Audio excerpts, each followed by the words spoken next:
We kick things off with a horde of zombies closing in on a building, and things are looking really scary. However, the most out-of-pocket thing happens as a game of elephants and kitties is being played right in front of them.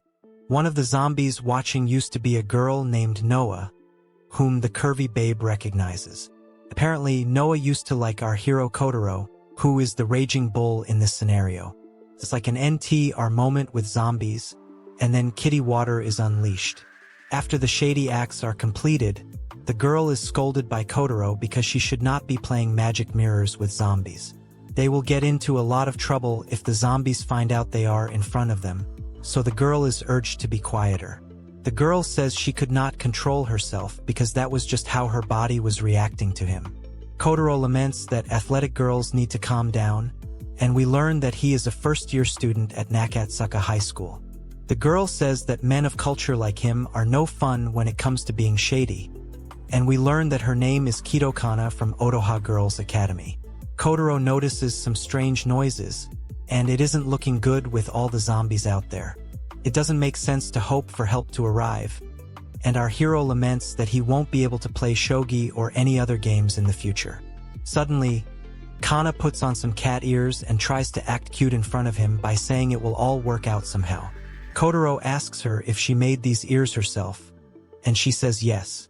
As a matter of fact, she wants to make these cat ears popular on TikTok, but that's a moot point now, considering humanity is doomed. Kotaro is actually happy that Kana is so cheerful, because it helps in such scary situations. Kana says that Noah has turned into a monster, as have all her friends, leading her to a more serious tone. She thinks about her parents and Tama, who could be her sibling. Kotaro feels bad for her, but all of a sudden, Kana says that she wants to do it again. Bro asks her if she wants to escape reality, but she says it's mostly because it feels good. She's a crazy one, but Kotaro actually can't believe that someone like him is living such a shady life now. Now, it's time for a flashback to 1 week earlier so that we get some context. Kotaro is greeted by Noah, and he blushes as she welcomes her to the Nakatsuka festival.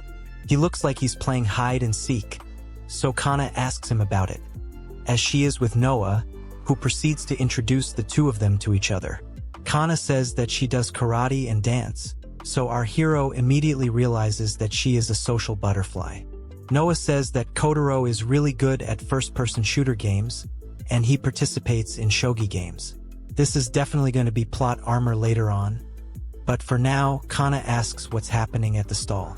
Kotaro explains that it has Temensashi, but then he gets a message to go somewhere quickly. He wonders what it could be, so he tells the girls he has to go meet one of his senpais. He says they can go ahead and play some shogi, after which Kana tries to understand the rules of the game. Noah is more interested in some of her own intrusive thoughts, so she asks Kana if boys' schools also have romances. Kana says it could be possible, so all kinds of scenarios run through Noah's mind. They keep talking about boy couples, but this does not make sense because there is a festival going on. However, that's when we see that a boy is seemingly getting some tongue-twister action from his bro. Both Kana and Noah are interested to see this in greater detail, which is quite odd, to be honest. Noah wants to look, but Kana does feel that this could be a bit too much for them to handle. However, the actual sight is horrifying, as a zombie munches on the boy's python. This is clearly a disturbing sight, and the girls are shocked by what they have just witnessed.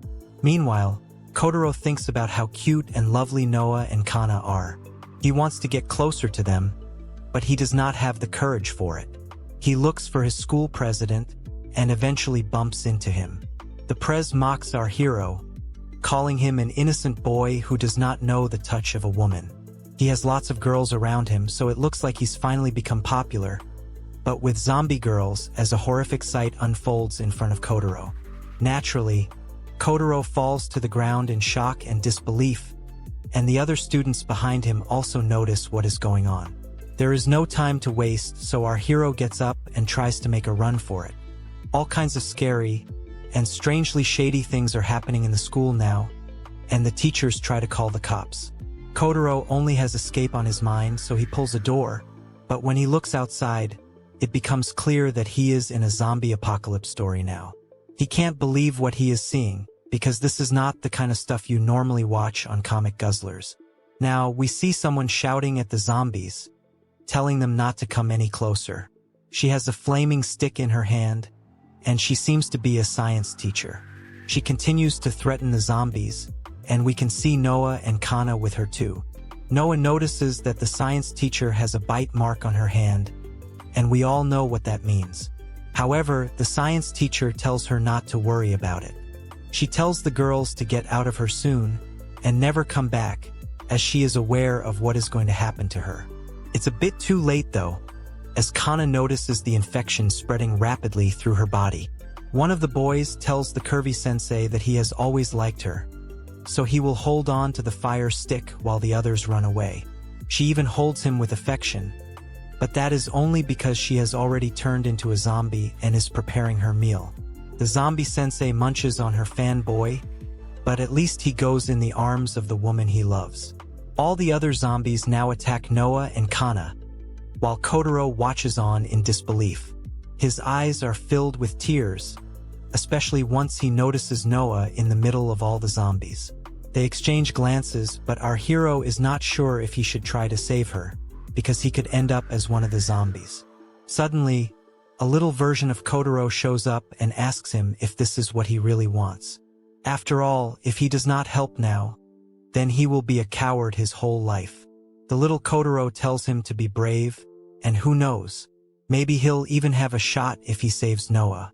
That's not exactly supposed to be motivation to save a life, but it works anyway. Our hero leaves the safe zone and rushes towards the zombies to try and save Noah. She calls out to him and takes her hand out, but the arm that Kotaro mistakenly grabs is Kana's. He can't believe what he has done, but Kana hugs him for saving her life. Kana even says "love you" to Kotaro, but he realizes that Noah is still in there with the zombies. The monsters take over, and we can't see Noah anymore, so Kotaro tries to charge inside. One of the zombies tries to bite Kotaro, but at that very moment, a bald man comes to the rescue and knocks it down. He tells the kids there is nothing more he can do for them, so they need to get out of here now. Kotaro still wants to save Noah, but the bald man says it's impossible to do that now. Kana takes charge and grabs our hero's arm, after which they run away from the scene. She tells Kotaro that a man who has the courage to help others should not lose his life so early on in the story. Our hero is hit with some feels and then by Kana's shoulder, because she abruptly stops. He asks her what's the matter, but it turns out that they are all surrounded by zombies everywhere. There is nowhere to run, but then Kotaro finds an entrance, so he tells Kana to come with him right now. The both of them get inside and lock the door to ensure the zombies can't enter. The couple is now safe, but there are loads of zombies waiting for them outside. Kotaro curses himself for not being able to save Noah, even when she was right in front of him. However, Kana asks if she can sit next to him, and she even blushes while saying it. Bro does not know how to react in such a situation, so he just sits still as Kana holds on to him. Kana says that she thinks she likes Kotaro, but he asks her why she is suddenly saying this. Kana states that he looked really cool while saving her, and then she seemingly shows him what he has never seen live. Kotaro does not know how to react in such a situation, but upon closer inspection, we learn that Kana has actually been bitten in her thigh. She says she has finally found someone she likes, but this could just end up horribly wrong. From the looks of it, the infection is spreading, so Kotaro asks Kana if she has been bitten. She says yes, and reveals that the science teacher was also bitten, after which her mark spread all over her body and turned her into a monster. Kotaro says this is the exact process of a zombie transformation, but Kana tells him he should not worry because she will leave soon. She does not know when she will transform, but our hero feels that his efforts have all gone to waste. Kana says she had promised Noah that they would show off their boyfriends to each other once they would get them. This is confusing to our hero, so he asks her why they would make such a promise. Kana says that it was mainly to ensure she and Noah would not drift apart even after getting boyfriends. The curvy babe then laments that she can't do anything now, And the worst part is that she has never even been with a man till now. This seems to trigger something between both Kotaro and Kana, because not long after that, we see the both of them engaging in some unspeakable acts. Bro is using the tongue twister 9000 on Kana like a pro, and she does her best not to scream. It turns out that neither one of them wants to die without doing it, and they'd rather live a short and sweet life. Kotaro asks if he is doing it correctly, or if it hurts, but Kana says that it is a good kind of pain. Sparks are running through her body, and soon enough, the shady acts continue for a while, but in between, it feels as if Kana has turned into a zombie. This could be the end for Kotaro, but it just turns out that she wants to switch it up. Bro is glad that she is just extra thirsty, and the whole day passes by like this. The both of them seem to be worn out by now, and Kotaro asks Kana when she is going to turn into a monster. She is not sure of it herself, and when she checks her bite mark, she finds something shocking. The mark that was spreading earlier is now almost gone, which does not make sense. Even Kotaro is confused by this, and Kana wonders if she is back to normal now. Our hero says that maybe she has antibodies, but she states that he is the reason for it. The mark only vanished after a game of elephants and kitties, and this reminds Kana of a manga she had read earlier. It was a story about a healer who got reincarnated into another world and could heal people through his python. By getting with all the wounded female heroes, he managed to create the strongest party in that story. With that in mind, Kana is certain that Kotaro is something similar. It could be that his elephant water has antibodies that combat the zombie virus. This means Kotaro can become the savior of the world's women by doing shady things with them. This sounds like the craziest story of all time, but it is also a dream come true, as Bro can create his own harem in this zombie world. Kana says that since this is settled now, they can get out of this place and head towards salvation. However, Kotaro says that they can't just randomly escape with so many zombies outside. They will need to lay low for a while, so Kana can only come up with one activity to pass the time. Nighttime arrives, and our hero tells us that perhaps the world has indeed fallen. He is not sure if he and Kana will be able to live to see another day, but all of that can wait for now, because he is getting his freak on, despite all the zombies outside. He and Kana playfully tease each other, and Bro tells us that he has nothing else to do but shady things with this extremely thirsty girl. He was afraid he would remain innocent for the rest of his life, but he does not have to worry about that anymore. Kana says she will not let Kotaro sleep tonight, so he couldn't be happier. We don't know if we should say it should have been me, not him, because they're still in the middle of a zombie apocalypse. Now, we move to the next day, as we see our hero peacefully sleeping in bed. He is woken up by Kana, who gives him a sweet good morning greeting. She playfully calls him a man of culture and states that if he doesn't get some sunlight in the morning, he'll end up looking even paler than he is now.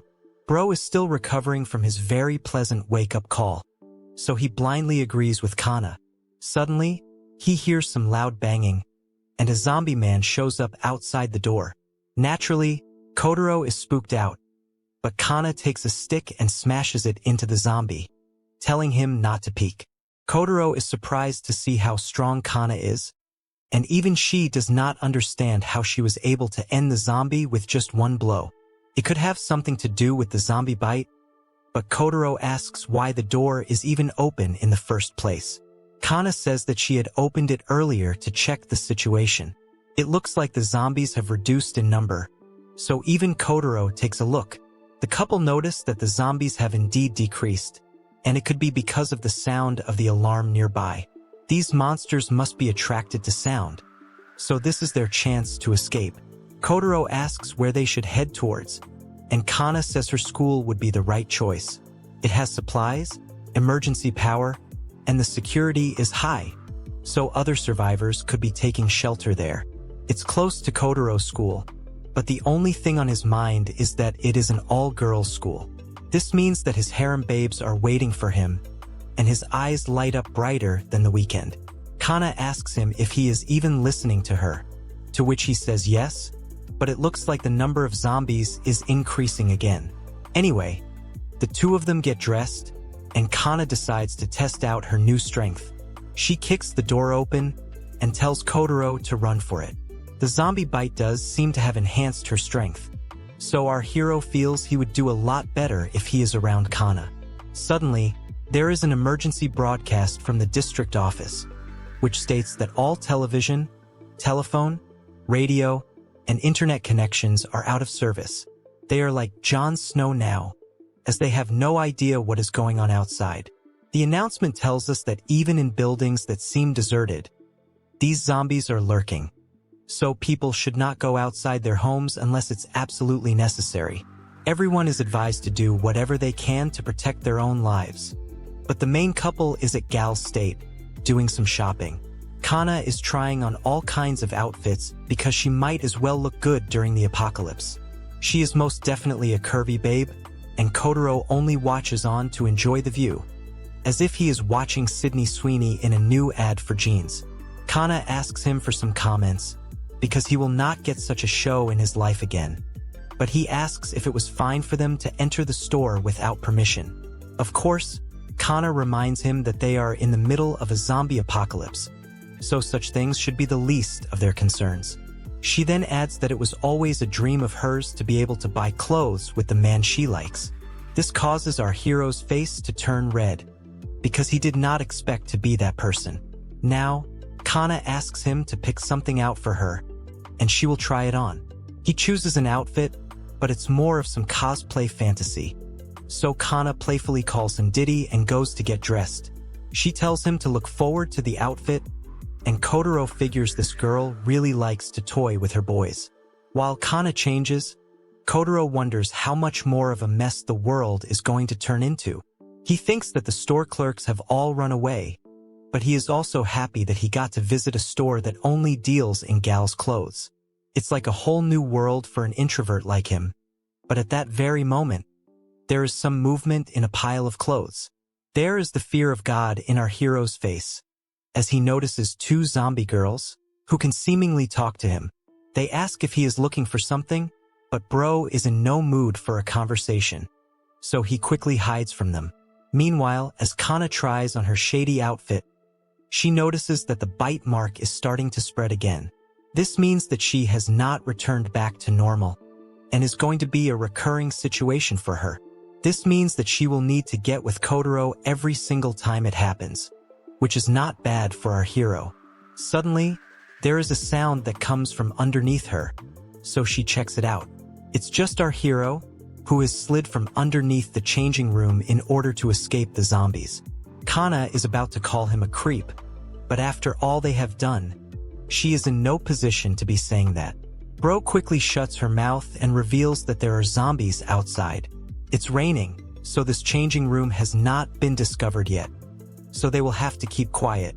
The zombie girls are still outside, but Kana reveals that her own bite mark is spreading again, so they will need to do something about it. Kotaro had seen it when he was underneath, so he says they will have to do it right here. They get into position, but Kana is not drenched enough for a smooth entry, so she asks her lover boy to say some naughty things to her. Bro is a bit awkward, but he does manage to whisper sweet nothings into Kana's ears. He even says that the outfit makes her look like Bonnie Blue or Lily Phelps, which makes her gush out like a waterfall. Kana is ready now, so the shady acts begin. Of course, her mouth has to be kept shut in order to avoid any unnecessary noise. But then Kotaro also asks her an important question. He says that if he saves people from getting bitten from zombies, and if it does turn into a harem, then he will need to do shady things with those girls as well. He asks Kana if she is fine with this, but she says that of course, she would not like it. However, our hero is going to be the savior, so it is not like she has a choice. Bro says that Kana will always be his best girl, and he will always make her feel good. This is more than enough to make her feel amazing, which results in an explosion. After she is done, she decides to give Kotaro some of her own tongue twister action, but he asks her why she is doing this. The zombies will hear them, but she wants to give her lover boy a reward for his efforts. Our hero is not sure if he should experience such happiness, given how the world is outside. But at that moment, Kana hears something near her backpack. It's a worm, and for some reason, this spooks her out like crazy. She lets out a scream and accidentally bites Kotaro's elephant. So that's going to be a mark that won't go anytime soon. Either way, the zombie girls hear the noise, so they chase after the couple in a hilarious sequence. They even tell Kotaro that he did not pay for the clothes, although it's surprising that zombies can talk now. Our hero is worried that they are still chasing them, while Kana says that bugs is where she draws the line, due to her being a city girl. Having said that, another one of her dreams has come true, which is that she is holding hands with the person she likes. Kotaro is happy to hear that too, but this is not really the time for such things. A crazy chase follows, where we see both Kotaro and Kana doing their best to avoid the zombies, hopping over walls and hiding behind trees. This goes on for a while, and soon enough, Kana points at her school, which is a huge sigh of relief for both of them. They arrive at the school, barely with their lives intact, and we can see that they have made a Save Our Soul sign. For a week after that, Kana's zombie bite mark would disappear after unspeakable acts, but would come back again the next day. This could be a problem, considering Bro has to save every woman on the planet. But either way, the couple makes sure not to be seen by anyone while doing it. Suddenly, there is a creaking sound, so Kotaro worries that it will be over for them if they are found out. Kana tells him that it's just the sound of the building that's creaking, so there's no cause for concern. We learn that 31 people are taking shelter here, with most of them being students. The community was in quite a situation, as we see some total babes arranging the assembly session. We now see all the girls greeting Kotaro as if he is their new king, and he too strikes a pose to magnify his riz. The girls continue to throw praises at him, stating that his manliness is overflowing today. So it does look like our hero has found heaven in hell. Some of the other girls beg him to keep them close to him, and Kotaro is way too happy. At long last, he has his harem, and these girls are like pawns in a chess game. However, we learn that this is nothing but a dream, as Kana pulls his ear and snaps him back to reality. She tells him not to act so smug, because it would lead the others to notice it. That's when we learn that Kotaro is not the harem king of the school. Suddenly, a shady character appears, and it happens to be the Japanese language teacher, Sunu Murushu. He is in a wheelchair, but he has curvy babes all over him. He asks the girls if they have been washing their garments properly, and he would like to inspect them all, so he demands them to show him what he wants to see. We can see that the zombies are very much outside the school, and Shu is being wished a good morning by everyone in attendance. He is their king, but we cannot accept such a reality. However, the moment he asks the girls for their garments, they do as he says without any hesitation. They show what needs to be shown as fast as the flash, but Shu does not like this, because he likes to take his time. Even so, he finds them much better than the loser gang behind, which ignores him. Shu is referring to Kotaro and Kana, but she says that she is not innocent at all, because of her daily activities with Kotaro. Our hero tells her to be quiet, because Shu does not like to have any male competition. Anyway, Shu gets up from his wheelchair, proving to us that he is not an evil version of Professor X. He says it's diddling time, and diddle he does. His first target is a girl named Nishikawa, and he tells her that she should not wear such alluring garments as even a teacher like him would give in to the dark side upon seeing it. She says sorry, but then Shu says that those who don't listen will simply be given an injection. We see that Shu has a gun, which makes him an instant villain. He acts shady with Nishikawa and tells her to say it feels good because he can always pull the trigger. She does as he says, but Kana finds this pathetic, so she says this is gross behavior. Kotaro tells her to be quiet, but it's too late because Shu heard that. He asks who said that, and he seems to be quite upset. He immediately goes America mode on Kotaro because he suspects him to be the culprit. Bro says it wasn't him, but Shu reminds him that he only let him inside the school because of his relation to Kana. Also, the curvy sensei Stacy said that she needed some help, which was why he allowed Kotaro to live. After all, a harem does not need two men, so he asks our hero if he is being clear enough for him. Kotaro says yes, so Shu shifts his focus to Kana, whom he refers to as an untouched girl. He gives her some weird explanation of what the kanji symbol in Japanese is supposed to mean. Apparently, the creators of the language were the biggest men of culture to have ever existed.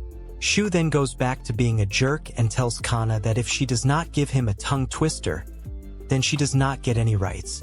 Suddenly, all the other girls happily say that they will give it to Shu instead. So as of now, we are not sure if we want to live Kotaro's life or Shu's. Just kidding. Comic Guzzlers always supports freedom of choice, so we only side with Kotaro here. Anyway, Shu leaves with the girls, and Kana expresses her frustration over how a loser is getting such preferred treatment. Kotaro explains that he has a gun, so that's the most obvious reason, but this makes Kana wonder where he even got the weapon from. Moreover, there is something else that needs our attention. We are taken to a brief flashback and learn that Shu is the only one who does not get attacked by the zombies. This means he can freely go outside and get food along with other supplies, thus making him too valuable to revolt against. Kana can't believe how this creep was able to pull this off, because she gets attacked even despite her zombie mark. Suddenly Stacy Sensei says that Shu has been chosen by God, but we'd like to say not really.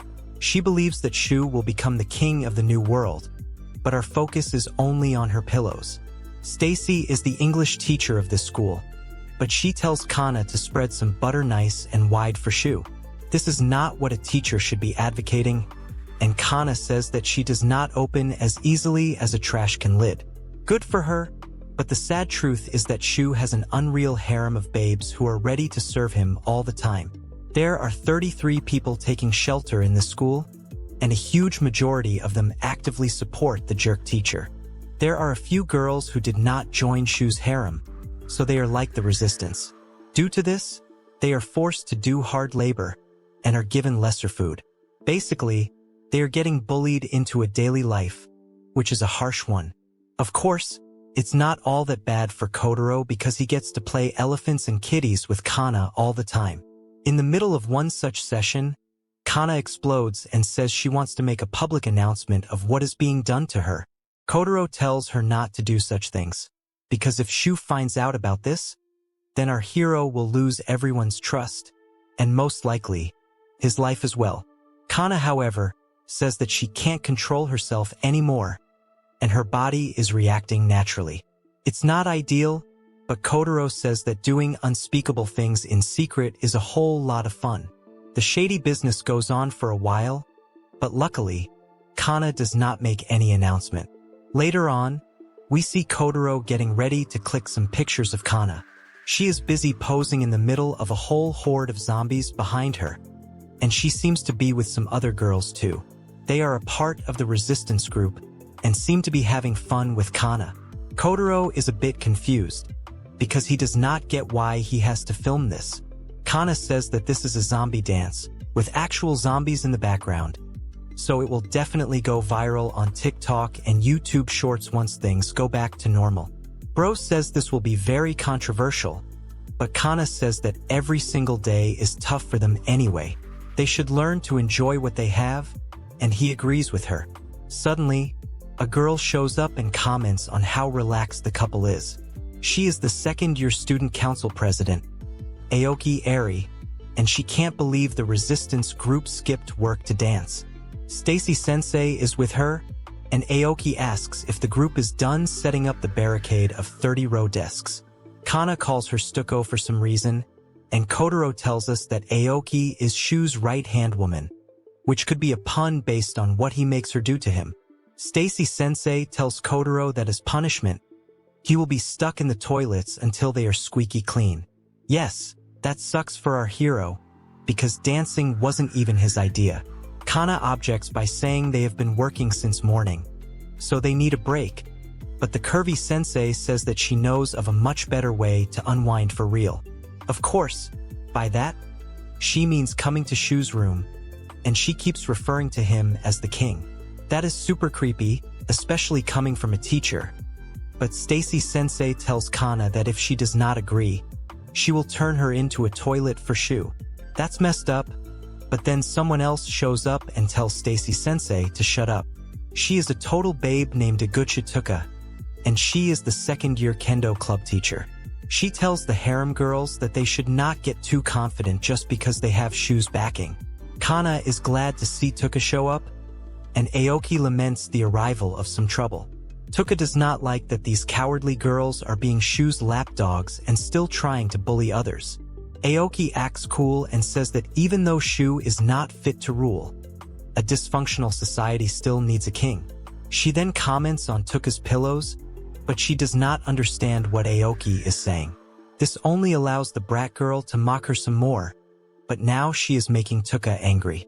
Kana decides to defuse the situation by saying she will clean the toilets willingly, as there is no need to escalate the situation. Aoki tries to mock Tuka again, but she simply calls her an imposter and tells her to shut up. Kana hugs Tuka now and thanks her for standing up to the bullies. Tuka blushes, hinting that she is likely to choose scissors rather than rock or paper. Kotaro also wants to thank Tuka, but she tells him not to come near her, and even calls him trash. As a matter of fact, she thinks that our hero is the second worst here, other than Shu, which could be because of jealousy over Kana. Anyway, Kana tells Tuka that she hates men more than trash, so she should not worry about Kotaro taking her away. However, she brings him along to the toilets because it is time for some action. She playfully tells our hero that she needs his special love disinfectant, so it's time for Bro to visit heaven again. Kotaro hesitates a bit, unlike the men of culture at Comic Guzzlers, because they are getting busy before even doing the cleaning. Kana says that it can't be helped because they have come here at the right time. She reveals her bite mark is growing again, so he needs to act fast. Kana even teases him a bit, but Bro is not going to be tantalized for long. He tells her that she only thinks about his elephant, but she says that her kitty has already memorized its shape. Explosions occur, but it looks like someone else is sneaking in on them. Now, Kana asks her lover boy if he is fine with leaving things the way they are. She does not like how Shu is treating them and would love to get rid of him. Bro tells her they can't do that because then there will be no one to go and get food for them. On top of that, they can't get to Shu directly because of his harem girls protecting him. Kana comes up with a plan involving zombies biting the harem girls, thus making them dependent on Kotaro, but that would be a bit extra. Kana tells our hero that he should think of a plan, especially since he's good at shogi, and this reminds him of Stacy-sensei calling him shogi boy. Our hero realizes that he never told anyone else that he played shogi, so how could Stacy-sensei know that? Even Kana hasn't said this to anyone, so it could be possible that the curvy sensei has been eavesdropping on them. If that is the case, then she knows about Kotaro and Kana being shady partners. It could lead to their execution, and at this very moment, someone tries to open the door to their toilet stall. Naturally, the couple is shocked, because it looks like some of the people have come here to execute them. Suddenly, the door lock breaks and someone enters the stall. To everyone's surprise, it is Stacy-sensei, but as a zombie. She seems to be dripping and thinking about pythons, but this makes no sense. Meanwhile, we see Tuka in the middle of some alluring exercises. Suddenly, a girl named Nagisa calls out to her, so she asks if she would like to train with her. That is not the case though, as Nagisa is getting bitten by a zombie. It looks like we have quite the situation on our hands now. Back to Stacy-sensei, she seems to be thirsting after Kotaro, which is strange. She should not be a zombie, but Kotaro has to think of an escape route. Kana tells him that she will act as the bait, and he should leave, but there's no way he can do that. Kana says that she has already been bitten once, but before Bro can think about it, his little version shows up and says that if he dies, then so will Kana. He asks our hero if he will do the same thing as last time, and now we are taken to yet another flashback. We see Kotaro getting checked by a boy named Akan, and he asks him to go easy on him. Akan says that his moves are allowing the king to be an easy target, so he needs to do better. Akan then tells Kotaro that if he keeps interacting with him, then he too will become a target of his bullies. Kotaro takes a look at all the boys judging him for playing with Akan and feels awkward. He is told by Akan that he can abandon him, and then his mini version says that Kotaro likes to be kind and helpful, but the moment he is in danger, he runs away. Such people are called hypocrites, and this is enough for Bro to get triggered. Zombie Sensei attacks the couple, but Kotaro blocks her with the door. He tells Kana to escape from the top right now, but she is surprised by his actions. Bro admits that he won't be able to climb up the stall, so Kana should go and get help right now. Of course, Kana has to consider her clothes or the lack of them, but there is no time to think about that. She does make her escape, but not before giving our hero the perfect view. This distracts him, so Zombie Sensei is about to break in. There is nothing to defend himself in this stall, so it could be the end for our hero and his fun life. Kana watches on as Zombie Sensei attacks her lover boy, and it looks like she is going straight for the python. She goes for it, and Bro panics, but it looks like Zombie Sensei is choking on something. It turns out that Kotaro hilariously pulled the plunger as a last-moment form of defense. However, his relief is over soon, because Zombie Sensei bites through it, and is about to take his elephant down for good. Bro can see the end, but at that very moment, Kana grabs Zombie Sensei's head from behind. She says that Stacy Sensei should treat the world savior's prized possession with a lot more respect. On that note, she completely smashes Zombie Sensei's head, much to our shock and amusement. Kotaro himself is in disbelief over what he has just seen in front of him, and he might just puke. He thanks Kana for saving his life, but he wonders if zombies have soft heads. Kana says that she thought back to when she could kick the doors open with ease, and figured that she must have monster-level strength now. It could be as if she has become a Super Saiyan, but the moment she says this, a massive wave of exhaustion hits her. Now, Kotaro uses his big brain energy and decides to explain his theory to Kana. It is said that humans usually control their muscles to not exert 100% of their strength, because if they do, then their bodies will break down. However, since Kana has become a half-zombie, her brain has been modified as well. Due to this, she can use all of her strength at any given time. That's pretty much like her being overpowered, but Kotaro adds that she will be in trouble if she uses it too often. Kana thinks that she is invincible, but that wasn't exactly what Kotaro just told her. Suddenly, the couple hears someone screaming from a distance, so they decide to go check it out. Kana also gets dressed, but when they step out, they are horrified to see that there is a zombie on the loose. Tuka is trying to stop the monster, while protecting a couple of girls, but the stakes are getting really high now. Things are not looking good, as the zombie moves in closer on Tuka, and she seems weakened as well. The monster is about to bite into Tuka, but Kana is not going to let that happen. She charges at the zombie from behind and manages to land a pretty awesome kick that knocks its head right off its body. This amazes everyone, and Kana gets to farm some aura. The girls can't believe what they have just seen, but Kana asks Tuka if she is fine. Tuka still finds it hard to accept that a human can be so strong, but the group needs to get a read on the situation first. It turns out that the zombies just randomly showed up, and Nagisa was one of the people killed in the process. Tuka reveals that she crushed the head of the zombie that attacked Nagisa, and this one was among the last few zombies left. Kana notices that Tuka has a zombie bite mark on her neck, which is bad news for her. Tuka simply covers it up and says that she will handle it on her own, so she asks the others not to mention it. Kana feels horrified about losing Tuka, so she turns to Kotaro because he is the only one who can save her now. She asks him if he knows what this means, but at that very moment, another zombie shows up from the desk. It's a zombie babe, and the group thinks that it's one of Shu's harem girls. Suddenly, the others tell Kana and Tuka not to attack her, because she is their friend. Tuka says that she is already dead, so there is no point in holding back. However, the girls say that she was a part of their group and her name is Mao Min. The girls ask her if she remembers them, and they even strike a pose that Mao Min used to do on social media. This seemingly works on her, and she even strikes the pose, but before anything can be done about it, Shu shows up out of nowhere and shoots her down with his bullet. The girls cry out loud, because this wasn't really necessary, but the evil loser says that it's a waste of ammunition for him, so such zombies should be dealt with immediately. Everyone is disgusted by him, but Aoki adds that their resources are limited.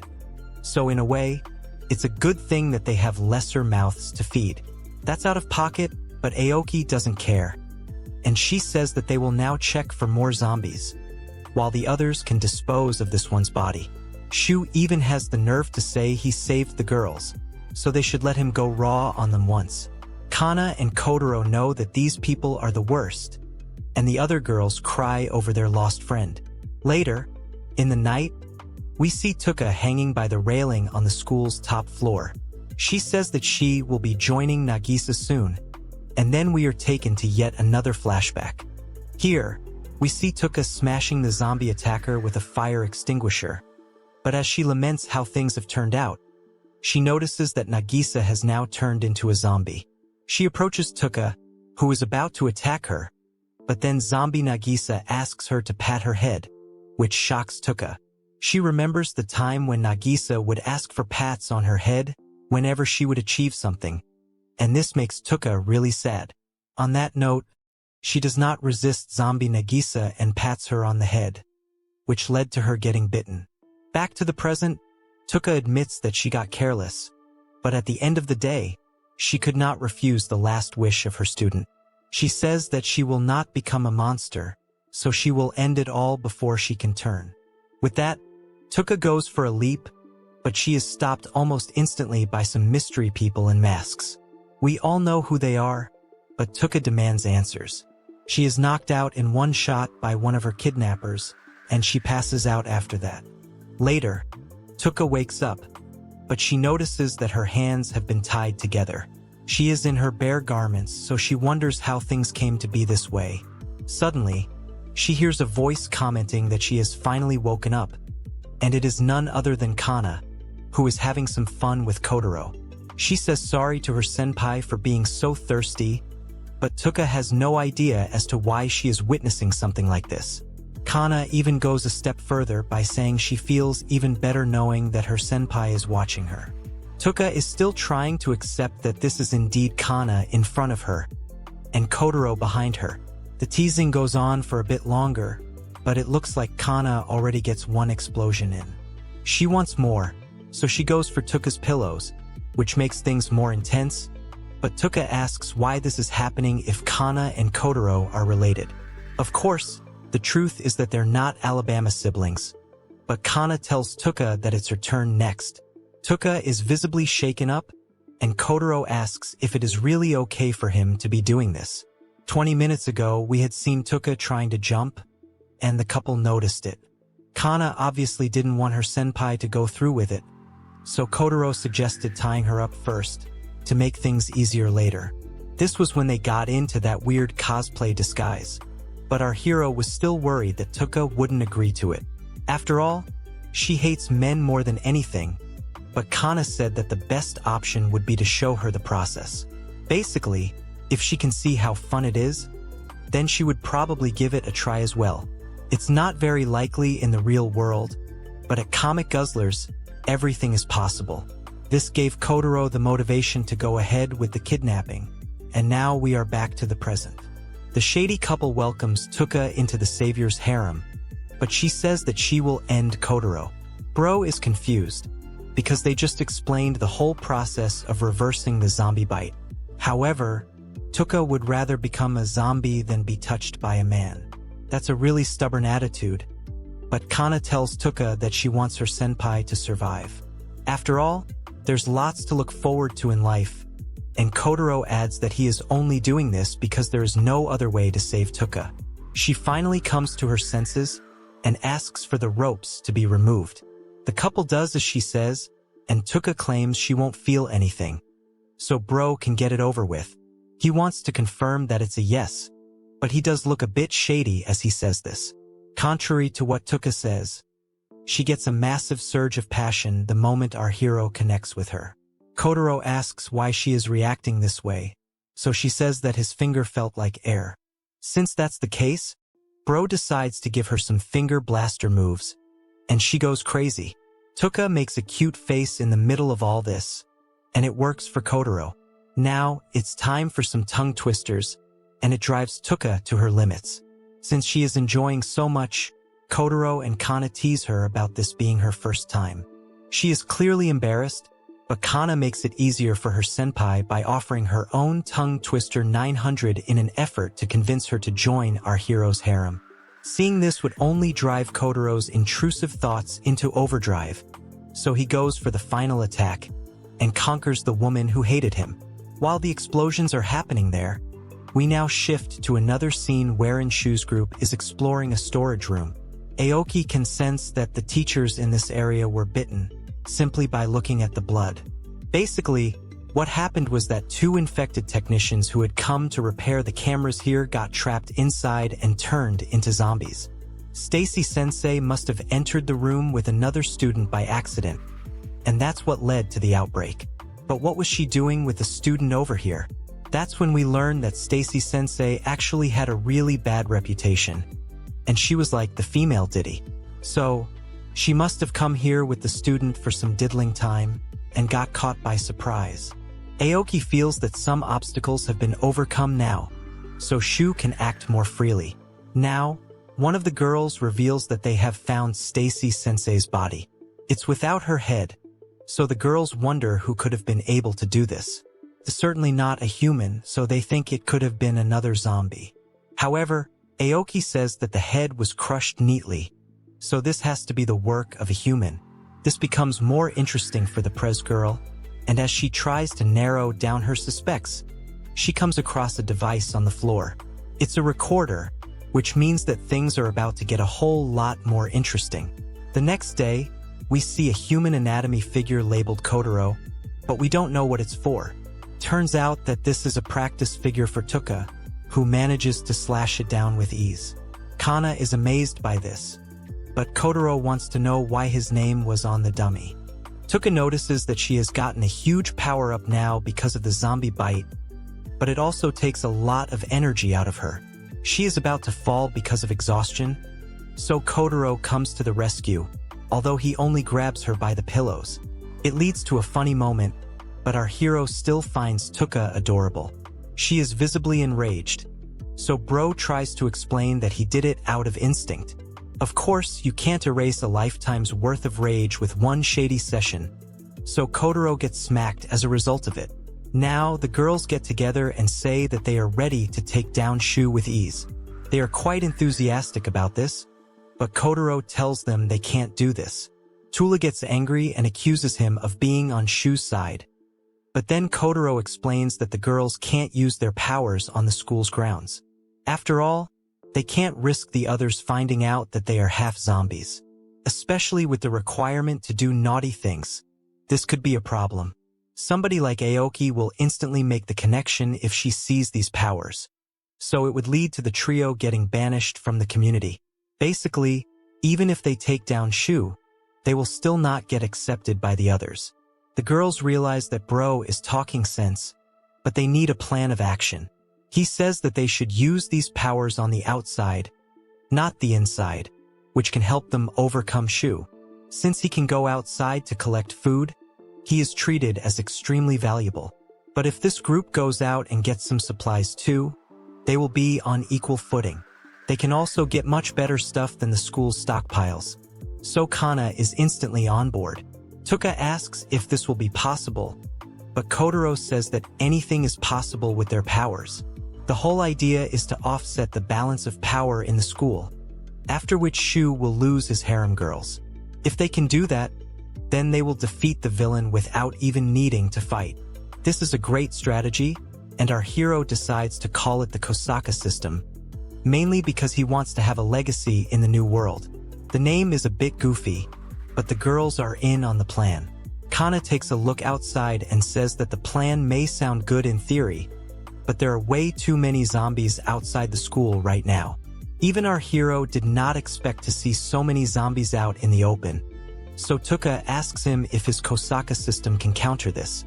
Kotaro says that the system is fine, but they will have to wait till the zombies decrease. We don't know how much time that is going to take, but the group also needs to make it to the morning assembly. Now, we meet the other members of the resistance group. There's Sakaguchi and Morimoto from the dance club, as well as Inaba from the light music club. Seeing Kotaro with Kana and Tuka makes them suspect if they spent the night together, but the triple couple denies it. Things are not good for the resistance force, as they are now reduced to just 6 people after the loss of Nagisa. They talk about uniting even more now, and then we move to the morning assembly. Before the regular proceedings begin, Aoki would like to share something with everyone, and we can see that she has the recorder in her hands. She plays the recorder, and we listen to the extremely shady words that Kana was saying in the very first scene of the story. This shocks everyone, and then Aoki says that the recorder belonged to Stacy Sensei, who became a zombie. She playfully asks who these voices belong to, but our hero should have checked the body back when he had the chance. Anyway, the recording plays both Kotaro and Kana taking each other's names, so the cat is very much out of the bag now. Even Tuka is embarrassed by this, and now all the other girls begin to gossip. They realize that Kana and Kotaro are not an Alabama couple, and were involved every single day. Kana holds on to her lover boy and asks if his Kosaka system can do anything here, but with such an unexpected development, nobody can save them now. Now, Aoki asks Shu what he should do with the rebellion, so he says that they should get thrown to the zombies. However, he quickly changes his mind as if he was doing a psych. Shu does not want to resort to boring methods, but this is not what Aoki wants him to say. The loser villain tells the resistance group that they are collectively responsible for this, as they did not offer themselves to him earlier. So, he is cutting all the food supplies for the resistance group, which is a big deal. Kana says that is not fair to the others, but Shu says that all of them are complicit. He is willing to make a deal though, which is quite predictable. He will allow the 5 girls to be given food supplies if they surrender their curvy bodies to him in his room. Basically, they have to either become his slaves or starve to death. This is not what Kotaro was hoping for, but he also wonders if he is included in this offer that Shu has given. Obviously, that is not the case, but now, Kana is saying it's time for them to execute Shu. She feels that their only option now is to destroy Shu, and she gets quite dramatic about it. But our hero still tells her to hold back. Suddenly, Saka and Mori stop her from moving any further, so Kana comes back to her senses and says that she would like some time to think about it. Shu allows it, but Aoki is clearly upset over what has just happened. Later, in the waiting room, both Kotaro and Kana bow down to the others to apologize for getting them into this mess. Saka, Mori, and Inaba are fine with it because they never believed the couple was related anyway. Mori even wonders which of them likes to be on top more often, but more importantly, she is surprised that Tuka is not too angry about it. She changes the topic by saying they need to carry out a new plan now, and Kotaro agrees. With the way things are now, they will have to get their own food, and he decides to make a squad for it. He, Kana, and Tuka will go outside to get the food, but the others ask if it is even possible to do that with so many zombies. Suddenly Bro activates pun mode and shows them a car key, which will also be the key to their mission. The girls are surprised that our hero was able to get his hands on this. But first, we go to another rather disturbing sight. Aoki seems to be doing something, and she scolds Shu for getting too excited. She seems to be using her feet, so that's the second time we see this on Comic Guzzlers. Aoki is upset with Shu because she wanted to expel or exterminate Kotaro's crew. She knows he will be dangerous, but Shu only apologizes like a wimp. Aoki is sure that Kotaro and Kana were the ones who ended Zombie Sensei, and then she asks Shu why he is betraying her when he should be listening to her orders. This means that Shu is just a face for Aoki to rule behind, and she is exploiting his Quentin Tarantino desires. Now we're back to our hero's crew as they notice something outside the window. There are some workers who have now turned into zombies, but they are near a car to which Kotaro has the keys. He intends to take the car and break through the zombies, but they will first need to reduce the number of zombies around the car. Tuka hopes that the other girls succeed in this plan, but now we move back to Shu and Aoki. He holds her feet and begs for her forgiveness, which makes him look even more pathetic now. He says that he will never betray Aoki because she is the one who changed his life. It's time for yet another flashback as we see Shu back when he was just a loser teacher. The other girls are seen making fun of his bald head, and they call him a creep for staring. The other teachers don't even seem to notice him around them, so he was basically a piece of furniture. The day the zombie invasion started, Shu had clearly given up and simply begged the zombies not to attack him. They ended up going past him, which he found surprising, but also started crying because even the zombies were ignoring him. Shu thought it would be better if he simply ended it all right then, but suddenly, Aoki showed up and told him he should not do that. She said that Shu had an ability which was to be ignored by the zombies. If this ability could be used properly, then he could easily use it to save lives and become a hero. Shu did not know who she was at the time, but Aoki simply egged him on by saying he could use his ability to get revenge from those who looked down on him earlier. Shu had a hard time understanding this, but Aoki said the world had turned upside down all of a sudden, and she observed that Shu was no longer weak. She then gave him a gun from a cop's body and said that Shu needed to change his appearance to become more confident. She called him strong, and said that she wanted to see him rule the world with his ability. Of course, this was all part of her evil plan, and Shu naturally fell for it. Back to the present, Shu says that it is this very reason why he will never turn his back on Aoki. She is a saint to him, so he will protect her forever.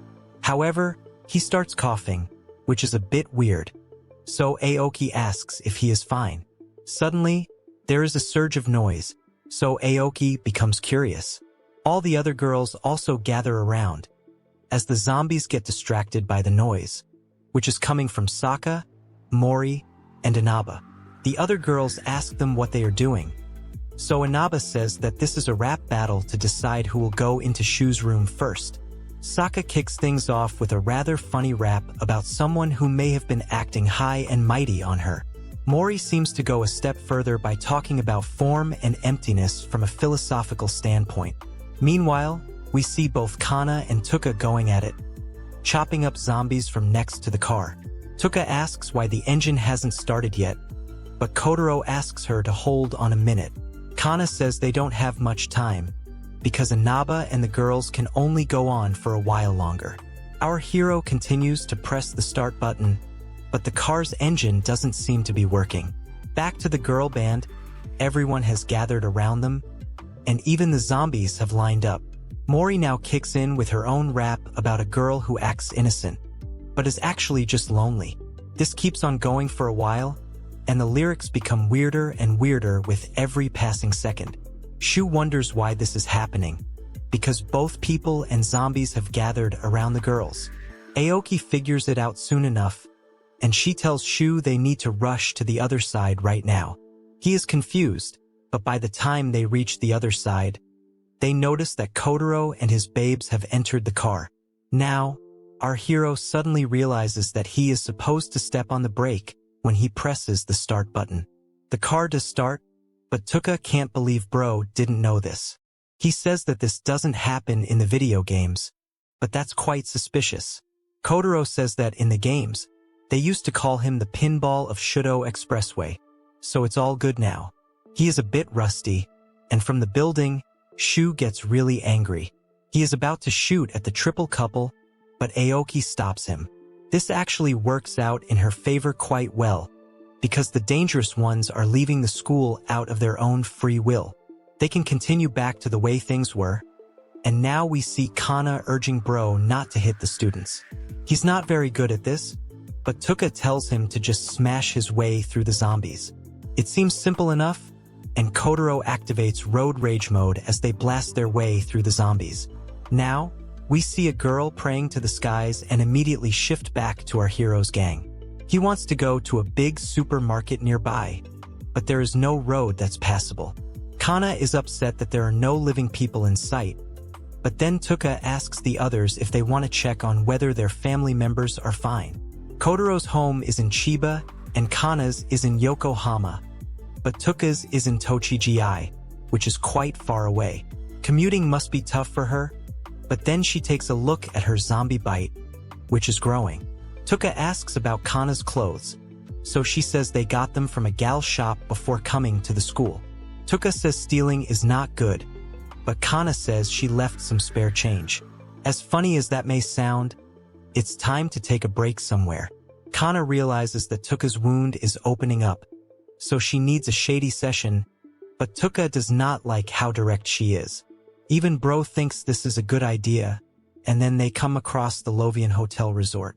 Kana is pleased to see this, because she had always admired the resort. Kotaro says this is the best possible place to go to right now, but they need to find a room where they would be safe. There does happen to be one, and it looks like a luxurious suite with a soft bed. Now, the girls show up and say sorry for keeping Kotaro waiting. There was no water, but there were plenty of wet wipes so they could clean their bodies nicely. It's quite the sight, and Kana says that she will let her senpai go first, as she is in more urgent need of Bro's medicine. Kotaro is told that he should brace himself, so this is the perfect time to say it should have been me, not him. Back at the school, we see Saka, Mori, and Inaba together, with their tummies rumbling due to no food. Inaba says they should be fine for a week, even without any food or water. She believes that Kana and the others are enduring tough times outside, so that they can come back and get them. But actually, the group is in the middle of a very intense game of elephants and kitties. Tuka is going super wild, so Kana reminds her that she is being very loud. Explosions are happening one after the other, and Kotaro is in a heaven most men could only dream of, especially in a zombie apocalypse. However, from a distance, we can hear someone behind a door, asking for help. Now, we move to the next morning, where we can see Tuka going to town on Kana's Twin Peaks. This is making her wild, and Tuka seems to enjoy doing it as well. After all, it's Kana's weak spot, and it makes for a great view. Kotaro comes in and offers some tea, but Tuka tells him not to interrupt their session. Bro feels bad because this is supposed to be his harem, but it's fine because he gets to watch a beautiful view. As he sips on his tea, Kotaro can now hear the cries for help coming from behind the door. He tells the girls to be quiet for a second as he goes to inspect what's going on. He listens carefully, and it does seem that someone is asking for help. The girls get dressed, and Kana asks if Kotaro is going to save another girl. He thinks that it's a girl who is hiding from the zombies and is doing her best to stay still while holding her breath. He also thinks it is a cute girl, just like Hirose from school. Kotaro's plan is that they will open the door, and he will take the girl while Tuka and Kana keep the zombies busy. Tuka says this is too big of a risk, but Kotaro does not care because he will help anyone he can. Kana agrees with him, and they open the door, because they are the savior's party after all. Kana opens it rather suddenly, but the real problem is that there is no cute girl on the other end, but some weird, mutated zombie monster.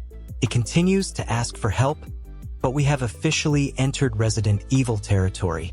The group is clearly shocked, as they have no idea what this thing is even supposed to be. Suddenly, the mutant monster takes out one of its tentacles, which opens up into a mouth. It sucks Kana inside, which is not ideal at all. So Kotaro tries his best to hold on to her. Tuka tries to attack the monster, but it only needs to push her away with one shove. Things are not looking good at all, and Kana is about to get consumed by this monster. But at that very moment, someone shows up with a shotgun and blasts the monster's head off. She looks quite curvy, just like Alice from Resident Evil. Kotaro and Tuka watch on in confusion, as the monster lies on the ground, barely alive. The boss babe uses her shotguns once more and finishes off the mutant abomination for sure. Kana is freed from the tentacle, and she is alive. Kotaro asks who this new character is, and she strikes a pose while saying she is not that big of a deal as she is just a nurse passing by. The men of culture watching this would like to disagree, because a lot of things are big. Even the triple couple calls her a liar, but she sticks up Tuka and proves that she is indeed a nurse. Kotaro asks why a nurse would need 2 shotguns, so she explains that the monster they just encountered is an unusual breed of beings that are born among zombies. She calls them mutants, and they can't be dealt with using normal weapons. The curvy nurse explains that the downtown area is full of such mutants, so they are going to arrive here soon. Kana wants to know who the nurse babe is, because she is very cool and could easily be a regular feature on Comic Guzzlers. Her words make the nurse blush, because she is not used to being called cool. She then decides to show off how she can spin her shotguns like a pro, and then she shows them her final trick too. She completes the trick, but in the process, her extra cushy pillows are revealed. Everyone is amazed to see this, and their jaws drop almost instantly. The nurse is embarrassed, so she says that she will be leaving now. She does not have time to waste, but Kotaro wants to thank her for saving Kana. In that case, the nurse shows him a picture, which is that of a girl named Karen. The nurse had been taking care of her in the hospital, but they got separated during the panic of the zombie invasion. She has been searching for Karen, so it would be great if they could bring her back here. Kotaro is fine with this, and on that note, the nurse decides to leave. She says that if the triple couple are ever in trouble, then she will come to their aid, but trips instantly. This leads to another odd wardrobe malfunction, which is similar to Tamaki from Fire Force. Now, we see our hero and his babes in the car, and Kana says that they didn't get to hear the nurse's name. Tuka does not know if the nurse was cool or just awkward, but Kotaro reminds them that she did a good job by saving their lives, so they should focus on their quest for now. Soon enough, they reach a supermarket, which had opened quite recently in the area. Kana worries that it could be a zombie nest inside, or the survivors could have made a mess too. Kotaro is ready to take the risk, so they enter the store. Surprisingly, the store is completely untouched, which is quite unbelievable. There is a lot of stuff to snack on, especially for Tuka, and our hero notices that the fruits are good to eat as well. They should load as many of these as they can into the car, but then they notice that Kana is nowhere to be found. To their surprise, they catch her hilariously eating some chips all by herself. Come to think of it, they haven't had anything to eat in a while, so Tuka decides to grab some of the food too. Kotaro wants to join in on the supplies, but at that very moment, a group of men place a gun behind Kana. They tell the group not to move, because they will attack Kana if they do. They turn out to be proper villains as they have escaped from jail. Their leader is called Akira, and they are thankful that the zombies allowed them to get out of their cells. They consider getting rid of Kotaro as he is a boy, but Akira wants to enjoy torturing him, as he has a prison history of around 15 years. Now, we move back to the school where Saka is struggling to keep up without food. She briefly considers Shu's offer, but decides against it soon enough. Suddenly, she hears some shady noises coming from one of the rooms, so she inspects it. We can see Shu, who is coughing away, but he has a whole harem of curvy babes tending to him. He is treating them like proper slave girls, and decides who to go first. He's made them all dress up like dogs too, so this is pretty messed up. One of the girls can't wait, so she begs for it, and then the others join in as well. Shu is clearly enjoying himself, although this does make us feel uncomfortable. It's one after the other, but Saka can't bear to see this horrific sight. She says this is the worst, but then a couple of girls come up from behind her and say that she will be like the dog girls soon enough, if she wants to survive. Now, we are back to Kotaro and his babes, who have been taken in as prisoners by the villains. There's a bald man named Takuma, and Akira tells him to keep his eyes on their prisoners. He has the authority to shoot if he suspects anything, and he doesn't leave any openings. so Kana can't even try to attack him with her zombie powers.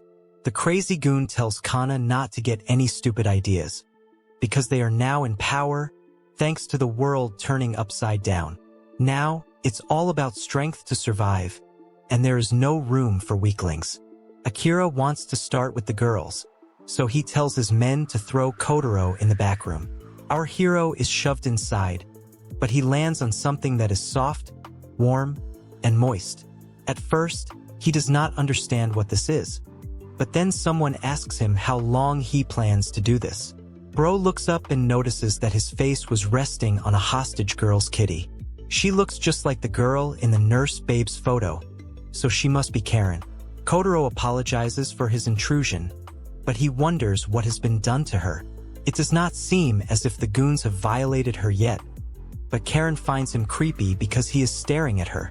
She then mocks him for getting excited after seeing her in this state. But since his hands are tied, there's nothing he can do about it. Of course, this is not at all what our hero was thinking about. But then Karen grabs onto his python with her foot, offering to help him relieve himself. Lots of Tarantino-level acts are happening nowadays at comic guzzlers, as Karen taunts Kotaro for having such a strong reaction to her. Bro doesn't get the deal with Karen, because at this point, she just seems like an aggressive succubus. Suddenly, she tells him that if he wants her to finish the job, then he needs to help her get out of here.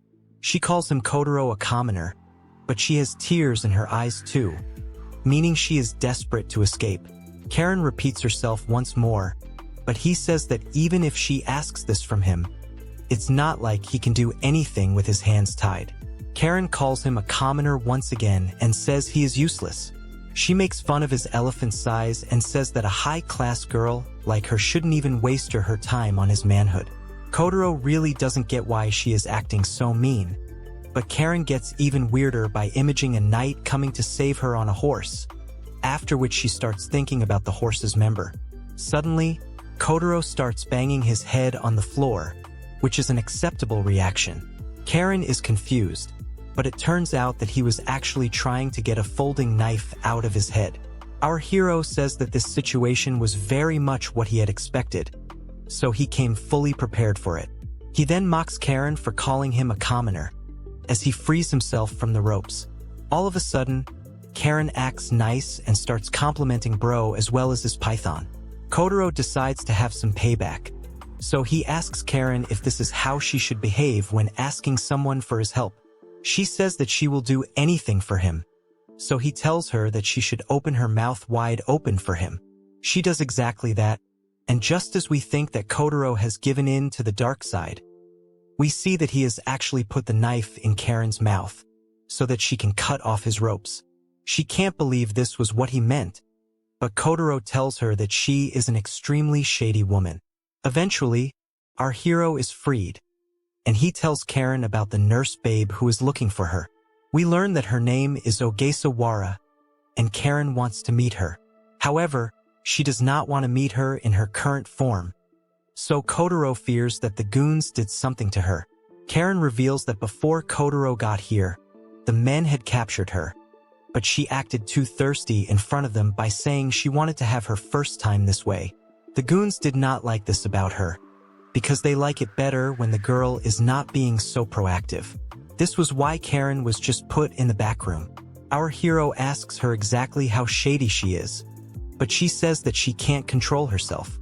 She did not have a terminal illness, and yet, she could not leave the hospital, which led to her reading tons of manga and watching all of the mommy videos on comic guzzlers. Karen then admits that she herself ran away from the hospital, but before she can continue, she falls to the floor out of weariness. Kotaro checks her out to see what's wrong, but then he notices that she has a bite mark on her leg, which is from a zombie. Karen reveals that in the morning, she was attacked by a zombie, which led to this situation. Kotaro does not have a choice now, so he tells Karen to listen to him properly. He is going to play elephants and kitties with her, and naturally, this surprised Karen. Now, we move to the outside area where both Kana and Tuka are being kept as hostages by the free criminals. There is an alert guard with a crossbow making sure these two hostages don't escape. so the others take this chance to tease the curvy girls for having some really bad luck. Akira says that the weak will always get trampled by the strong, because that is the way of this new world. His follower says those were actually his words, but he tells him to shut up or else. Kana laments the fact that there's a guard pointing a crossbow at their room, which makes any kind of resistance risky for them. She and Tuka may have zombie strength, but they don't have strong defenses, so they need to use their big brain energy.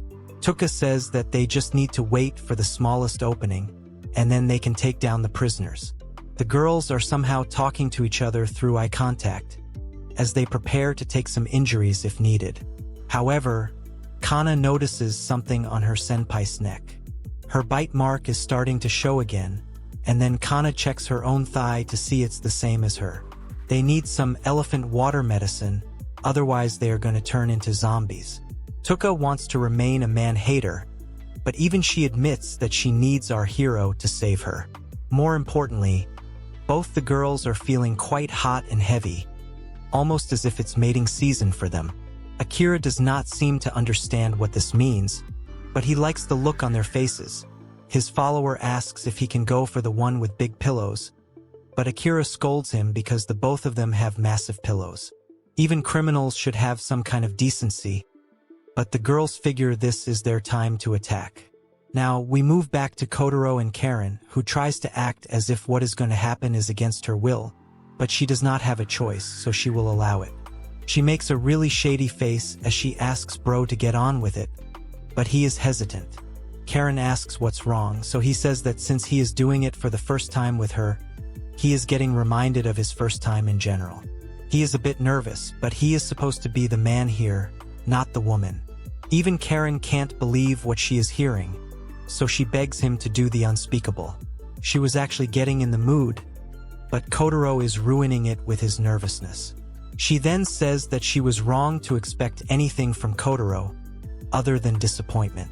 Karen wants this to be done with soon because she feels his elephant will be small, and she won't even feel anything. This kind of taunting makes us wonder if the author is a bottom dude, because Karen even says that she won't even know if anything is inside. Kotaro is getting visibly annoyed, but she does not care as she tells him to repeat what she's saying about his elephant. Bro has had enough, so he takes Karen into her birthday suit and some ropes, after which he begins to show his Chad side. Now, it's our hero's time to do the taunting, because Karen is reacting quite strongly to him. She says it feels amazing, and her head is going crazy. Kotaro demands that she apologize to his elephant, and she does exactly that in a now submissive state. She can't even talk properly as she begs Bro to make her explode again and again. This is enough to make Kotaro happy, and he tells Karen she did well. She is actually surprised that he has changed his mood, but he says he will be gentle with her now, as she has become a part of his harem officially. He also declares that he will be the one to save Karen, which makes her blush.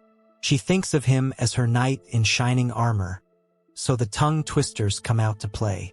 The shady quotient of this session increases second by second, and Karen has a massive explosion. After they are done, our hero tells us that getting intrusive thoughts could be a side effect of getting bitten by zombies. Now it's time to make an escape, so the couple decides to step out of the room through another door. They can see the dude with the crossbow, so Kotaro deduces that Kana and Tuka are being guarded by him. He wants to rescue his babes, but Karen does not like the fact that she has to share him with them.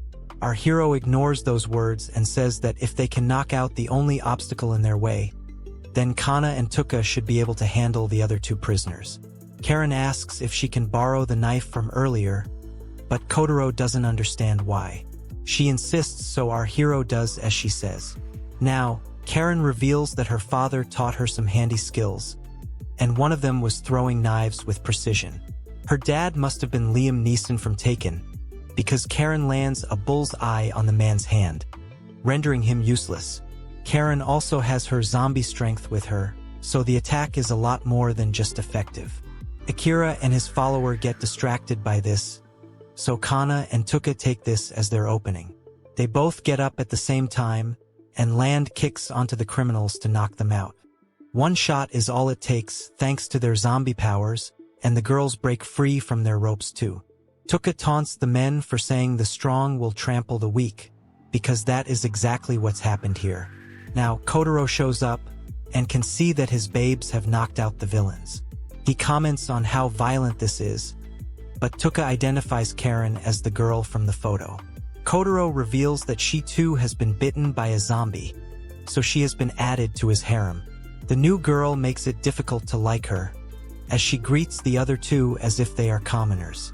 She even says that there is a massive difference in charm between them and her, as she is a high-class girl. Tuka can't believe this, and Kana says that the newbies have to do the dirty work, not the other way around. There's no time to argue though, because Kana and Tuka both need Kotaro right now. He is confused at first, but then they explain that their marks are showing up again. Tuka tells Karen to keep an eye outside, and Kana tells her to fight any zombies if she sees them. With that, the group gets into the car with Kotaro, Kana, and Tuka in the backseat doing what must be done. The car's suspension is quite nice, but Tuka gets impatient as Kana is getting all the attention for now. Karen is on top of the car, keeping watch, and while she does find it unreasonable, she also feels that this is going to be a lot of fun for everyone, including the men of culture at Comic Guzzlers. Now, we go back to the aura farming fan service nurse, Ogesa. She is busy shooting down a whole army of zombies, and she goes all out when it comes to flexing her skills. The nurse babe eliminates all the zombies in her sight, but she is also upset because she has not been able to find Karen yet. We now go to a brief flashback, where we see Ogesa taking care of Karen ever since she was a baby. She was her best friend, her older sister, and even her mother. Ogesa will never be able to forgive herself if anything were to happen to Karen. And now we see her inside the Lovian resort. As she walks around the halls, she can hear some strange noises coming from one of the rooms, and she identifies one of them to be Karen's. Ogesa remembers what she told Kotaro, so she rushes to the room. But when she opens the door, she sees something quite unsightly. Karen is on top of Kotaro, who is telling her to give it a rest, but she wants at least 3 more refills of elephant water. This pretty much confirms that the author has bottom bro tendencies, but the real problem here is that Ogesa is really angry. The nurse babe points her gun at our hero, demanding to know what on earth he is doing to her sister figure. Karen is actually happy to see Ogesa, and then the other 2 girls stop her from taking down the main character. Ogesa does not want to listen to their reasons, and she wants to break free, but Karen likes being watched, so she gets even more worked up. Kotaro tells her to stop, but she picks up the pace, and then some fan service happens, which lands an assist in helping our hero unleash another one. Now, a proper explanation is given to Ogesa, who somewhat understands the situation, but is still not happy about the whole harem vibe Kotaro has going on. Moreover, she can't believe that the only way to stop zombie infection is to play elephants and kitties, but Kana says she has no right to comment on that if she herself is dressed in such alluring cosplay. Ogesa asks Karen about her illness, but she does not get what she means. She feels like she's perfectly fine, so she believes she has been cured of her previous ailments. Ogesa reveals that in the past, Karen would get tired even after walking a little, so it's likely that the zombie bite has cured her physical condition. Karen is happy to hear this, and she thanks the zombie who bit her. Ogesa asks Kotaro what his intentions are with Karen, so he says he was thinking of taking her back with him to the girls' school. Hearing about school also gets Karen excited, as she might become a part of some JK group. She now has a virtual scenario where she thanks all the zombies for changing her life, but then Kotaro reveals that this was only his previous plan. The problem is that the car they used to get till this point has broken down, and after all the trouble they went through to load it with food, they can't transport it back. This sucks, but Karen says they could walk it back to the school. Kana says that their friends are waiting for some food, so they can't really delay themselves. Ogesa takes some time to think about it, and she says that while she does not trust these 3 with Karen, she won't have an issue if the boss agrees to it. Our hero does not understand, so the nurse babe reveals that the boss is Karen's dad, who had hired her in the first place. The hotel happens to belong to him, and he is currently holed up in a nearby mansion with his wife. Kotaro is surprised by this, and Ogesa asks him if he has the resolve to go and take permission from Karen's father. If things go well, their car issue will also be solved, but Kotaro is feeling nervous. Karen argues that she is already free, so her parents should be irrelevant, but Ogesa says that even if you are separated, family will always be family. These Vin Diesel lines eventually convince Kotaro to accept the challenge, but Kana asks him if he will be okay. He has to do this for everyone's sake, and then we move to the mansion. The place is huge, so Kana teases Karen by calling her an actual Ojo-sama. Kotaro enters and notices all kinds of foreign cars that are painted in black, so he is definitely in a rich man's house. Kotaro wants to ask Karen a question, but he makes sure she won't get mad at him. He basically wants to know if he is a Yakuza or something, to which Karen says that he controls a part of the underworld. Kana seems to find this really cool, but our hero hilariously drops to the floor because it's over for him. Karen's dad is very much a Yakuza, and now Kotaro has to ask for his permission to take her away in order to do shady things to her every single day. He feels he will not be spared, and this situation is actually scarier than the zombies. Ogesa shows up and says that she has spoken to the boss. Kotaro has to go to the back room alone, and the nurse babe tells him he should be prepared to lose a bone or two. The other girls decide to wait somewhere else, but then they notice a whole bunch of curvy zombies coming at them. Ogesa says that these girls were dancers who were invited to the boss's birthday party, so there's hope for Kotaro as he is dealing with a fellow man of culture. Now, our hero is alone in the room and he is really feeling anxious. He is told to raise his head, but he and we are all surprised to see that it's not the father, but the mother, who is actually a mommy. She gives him a naughty look while mentioning how he wants to take her daughter away, but Kotaro can't believe that the boss is a woman. She reveals that she is the boss's wife, and she had asked her husband not to interfere in this matter. After all, if he was here, then he would have torn Kotaro to pieces. The main reason why Karen's mommy has asked Bro to meet her is because she wants him to take a look at something. We are all shocked to learn that she has been bitten right on the pillow, and her mark has spread quite far. It seems like she will turn into a zombie soon, so it's time for all of us to say it should have been me, not him. Kotaro can't believe this, so he asks the curvy mommy when she got bitten. She reveals that it was around the time the zombies started to appear, but every time she got freaky with her husband, the mark would go away.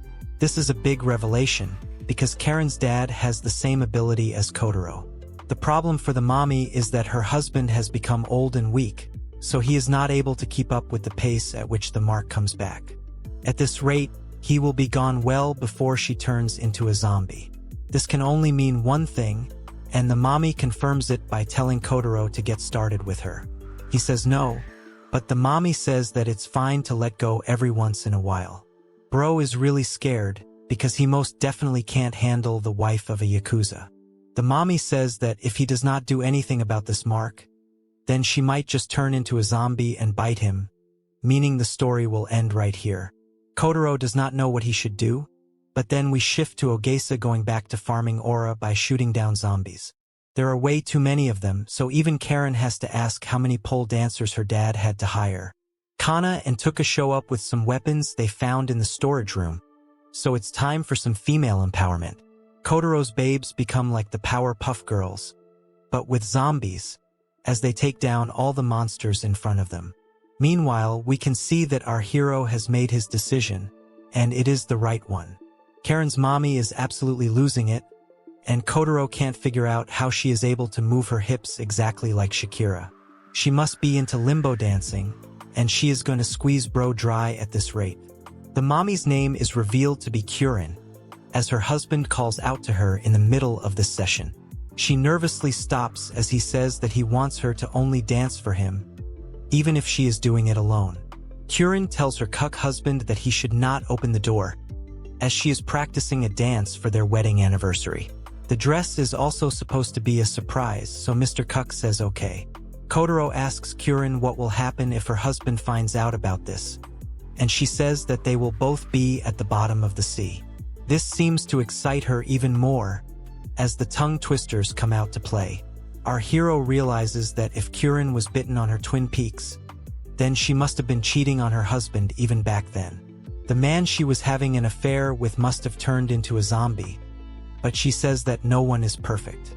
It's hard to argue with that logic, considering the husband had so many dancers for a birthday party. Anyway, Kirin says it's not her problem, because she is feeling really good right now. Soon enough, explosions occur, and the curvy mommy is more than pleased. Now, Kirin goes to her cuck husband to tell him that she has found a really good man for their daughter, although she means to say she has found a nice side piece for herself. We move back to the Power Zombie Girls, as they take down all the remaining monsters in the area. They are visibly tired, but Ogesa says that there are still a few bodies to dispose of. Kana is exhausted, but nothing can compare to our hero, who shows up looking as if he has experienced something traumatic. He falls to the ground, and even Tuka says that he must have had it rough. Kana says she will comfort him when they get back, but the post-nut clarity is hitting him harder than Donald Trump slaps tariffs. Ogesa says that she has heard all went well, so they can take the car and anything else too, because Karen is now Kotaro's. The nurse babe can't believe how our hero did this, and honestly, neither can he. Bro says he put his body on the line so he's not lying there. Kana asks what car they should take, so Karen has an interesting choice. Upon seeing it, both Kana and Tuka are surprised. The senpai asks if it is really fine for them to take this one, and Kana is already feeling good just imagining being inside it. Now, we move back to the school, where we see the temple's daughter Morimoto praying to God about aging and death. The light music club girl Inaba is also losing her mind slowly, and then we see the glutton Sakaguchi complaining about how hungry she is. Inaba tells Saka not to say such things out loud, because it will only make her hungrier. However, Saka notices that Inaba's cake looks just like a peach, so we can imagine what happens next. Saka bites into Inaba's cake, thinking it's a peach, but men of culture won't even need that as a reason. Mori tells Saka to snap out of it, and she eventually stops. The girls tell her to come back to her senses because fasting might be tough, but Kana and the others will definitely come back with food. Suddenly, a voice tells them that the gang is not coming back, and as expected, it's none other than Shu, who says that our hero and his girls must be lying dead somewhere. More importantly, he tells Saka that he will make things easier for her if she plays with his elephant. Inaba and Mori find it gross that the villain is not wearing any pants, but Saka seems to be drawn towards him, much to their surprise. She thinks Shu's special place is a monkey banana, but the girls tell her that's not at all what she is envisioning. Aoki steps into the room, and Shu tells Saka that he will give her some banana milk as a reward. Mori tells Saka that Kana and the others will be back soon, so if she gives up now, all their efforts would be for nothing. Luckily, Saka snaps out of it and says that she will wait for Kotaro and his babes. However, Shu grabs her head and even pulls a gun on her to make his threat feel more American. He tries to force the issue, so Inaba and Mori try to help, but are stopped by Shu's slave girls. The villain maintains that there is a sea of zombies outside, and there is no way any normal person can survive it. He even says that if Kotaro returns, then he will castrate himself and get down on his knees as well. It's a pretty confident challenge, but at that very moment we hear a car coming in. Everyone gets distracted by it, and Aoki's face says it all. Mori and Inaba go to the window and are glad to see that the gang is indeed back. Kotaro, Karen, and Kana are on the top of the vehicle, which is like a tempo truck. Ogesa is driving another one, and Kana has a juicy apple in her hand. Bro and his girls happily say they are back, and reveal they have loaded so much food in the truck that it's overflowing. Inaba and Mori are relieved that their friends have returned, that too with a massive set of upgrades. They have got some extra people too, but Shu can't believe what he is seeing. Even Aoi bangs her head against the wall, because this could not get any worse for her and her evil plans. Saka shows up and asks Kana to give her the apple she's holding, so she sends it her way. Saka is supposed to catch it, but the speed at which she throws it is a bit extra. Kotaro tells her to be careful, but it's too late, as the apple misses Sokka completely and instead, it whacks Shu right in his jewels. The apple gets smashed upon impact, so men everywhere can feel the impact. Naturally, the pain is too much for Shu to bear, so he falls to the floor and is on his knees. This is actually in line with what he had said earlier in case Kotaro and the others would return. It's over for him, and then we see Inaba and the others asking if they can jump over to our hero's side. They are welcomed immediately, and Sokka hugs Kana for coming through.